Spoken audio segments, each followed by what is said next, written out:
สบายดีพี่น้องสบายดีพี่น้องเบิร์ดสุขคนสบายดีตอนเศร้าพี่น้อง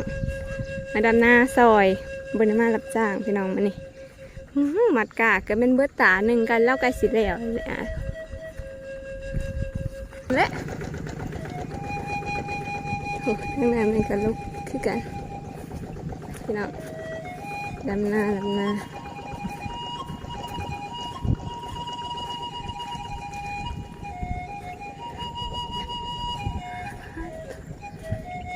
เริ่มเคี้ยวงามเลยพาพี่น้องเลาะถุง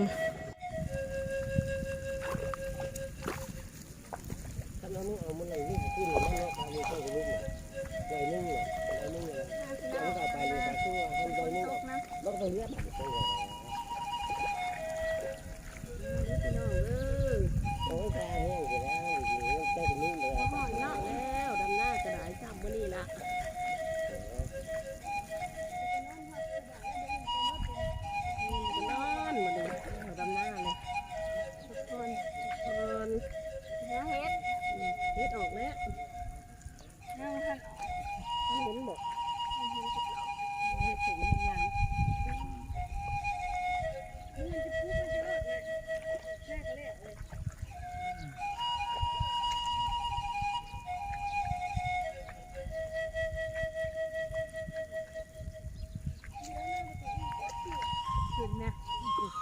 มันเหล็กแกะนะเลือกกินได้เราเป็นอีนี่เดี๋ยวเราเป็นอีโอ้ยเป็นซูเปอร์ที่เก้าห้องที่แก่เลือกมันทับตาโจมแค่มือยิ่งแล้วยังโจมที่ไม่คุณในย่านคุณผ่านออกไป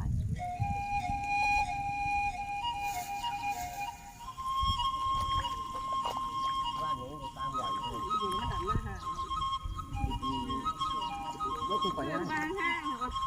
ไอ้ที่ไหนคนนี้วัน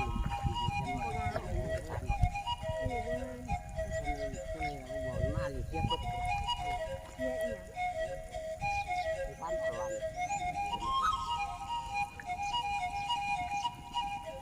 คุณคนเราต้องรอดคนที่ดูด่าที่ไหนที่มันที่ยืนก่อนเขาจะเคยเห็นสิ่งนี้นะเขาจะเห็นไม่เห็น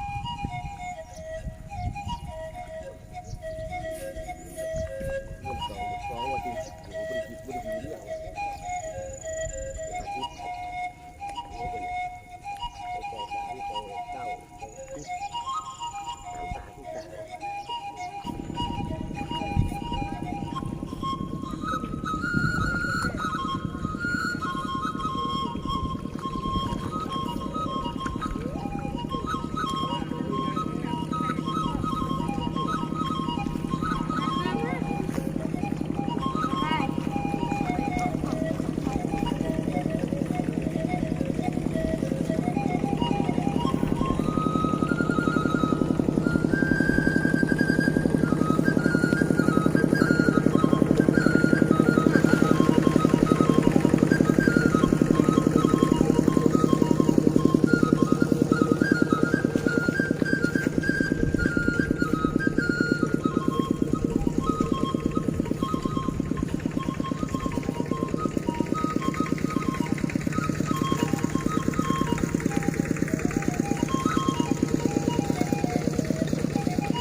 เริ่มตกลงมาเลยเบิ่งทางลงมาเริ่มเคี้ยวแล้วพี่น้องมันกำลังตกพี่น้องจำแล้วละให้หนึ่งให้ต่อไปกำลังเริ่ม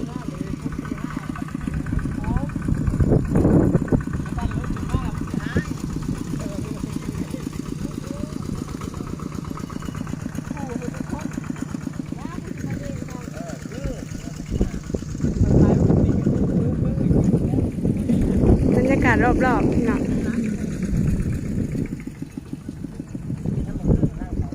ลมให้เดี๋ยวสีดำให้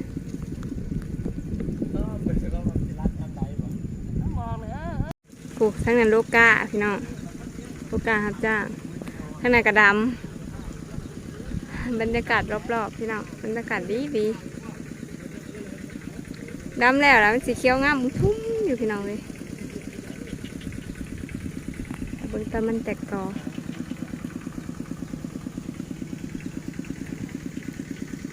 เจ๊กว่ายังไปใหญ่จอย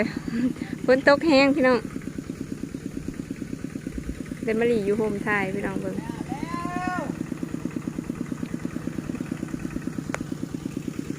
มาจ้างครับบ่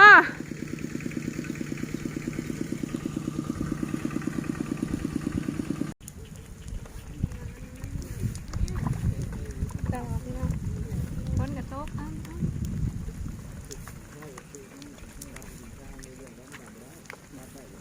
แข้งกันจังเลยแม่เขาให้กับแข้งกว่านี้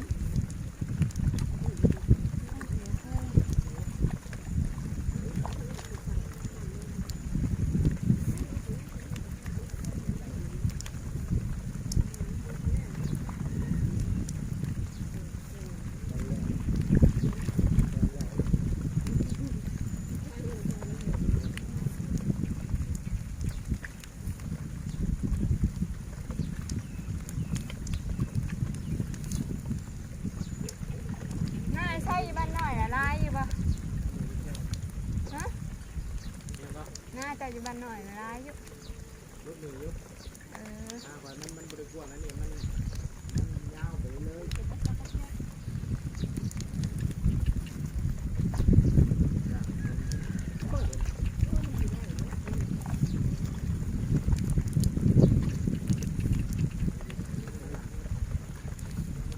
ตั้งกล่องไปเลยพี่น้องเอ้ยบังกุ๊กไม้ไว้รอฝนตก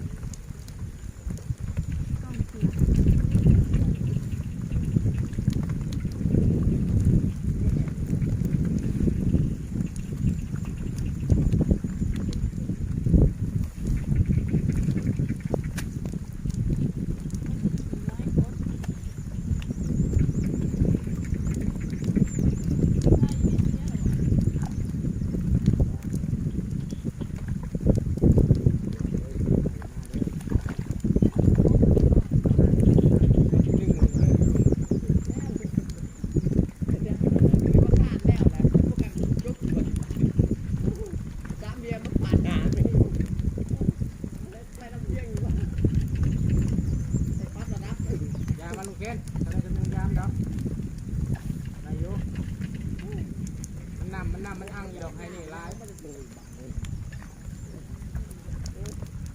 บ้าเลย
เจ้าไหนเนี่ยให้ตาตัวน้อยแม่บ่คือกาดำนะมันที่นี่มันจะเป็นวางกาผมก็ไม่ได้รู้เป็นกาเป็นหน้าที่ของเราเอาเบิ้ลหรือเปล่าเอาเบิ้ลแล้วว่าจอยเอาเบิ้ลแล้วว่ากา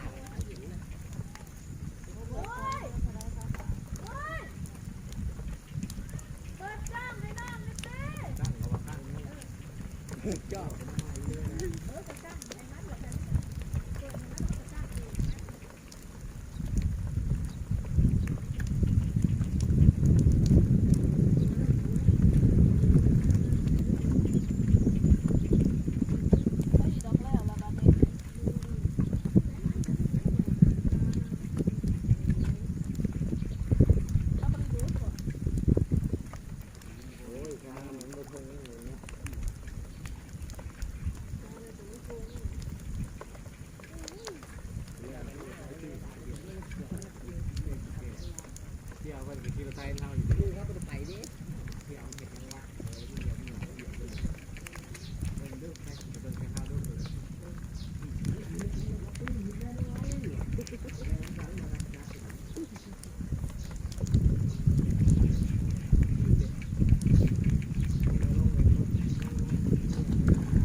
แท้แล้วก็นี่แท้เลยดูนั่นนะ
พังมันก็จะมุ่นก็เห็นพัง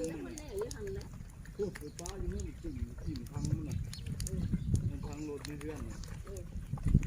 เดี๋ยวไปทิ้งมันเห็นยังพังจังหวะไม่ได้ไปเอาเลยมันพังเลย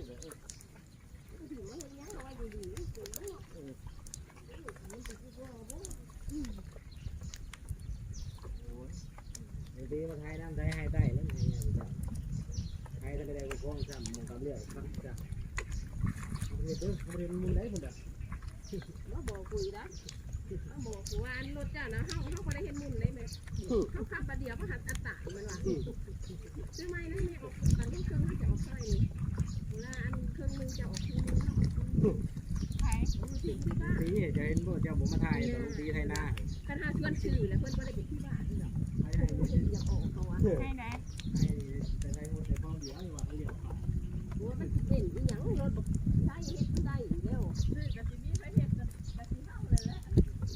ดี๋ยวว่าชวนคนนั้นซื้อเดี๋ยวออกเอาทุกเครื่องเมื่อวานเขาใช้เท่าได้ไหม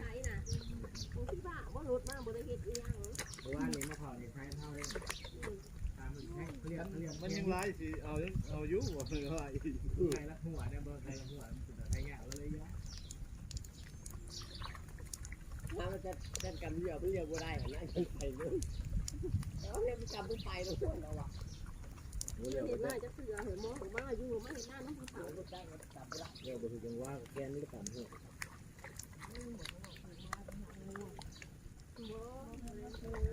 มาแรงน้ำแล้วก็เห็นยอยนัวแล้วไปเกี่ยวอันเสือกมาหยอกมาหัวเขาตื้อหัวแล้วตื้อแล้วแน่แน่มันหัดจังหัวแล้วไปเลยอันมาไปเลยจังแม่ยังอยู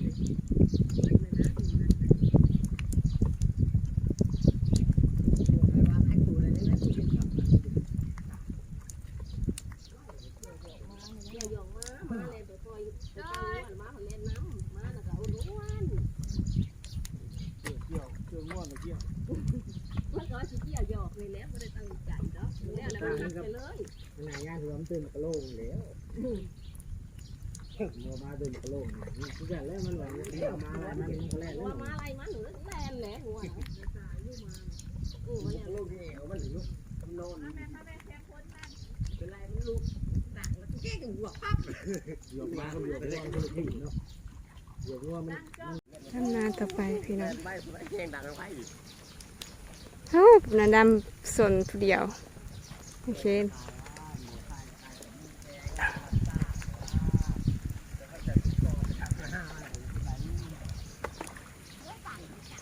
สองให้ใหญ่นี่แล้วเลย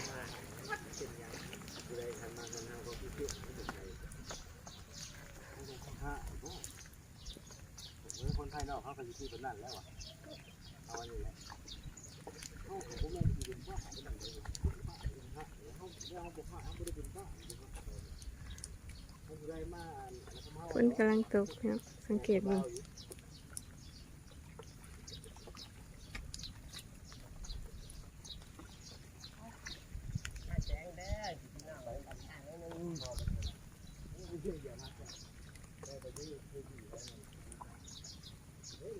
น่าจะแข็งจักหน่อยหน้าไกลบ้านเนาะพี่น้อง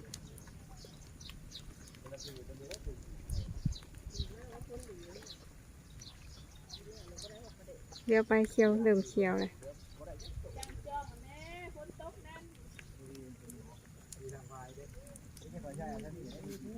ปึ๊บ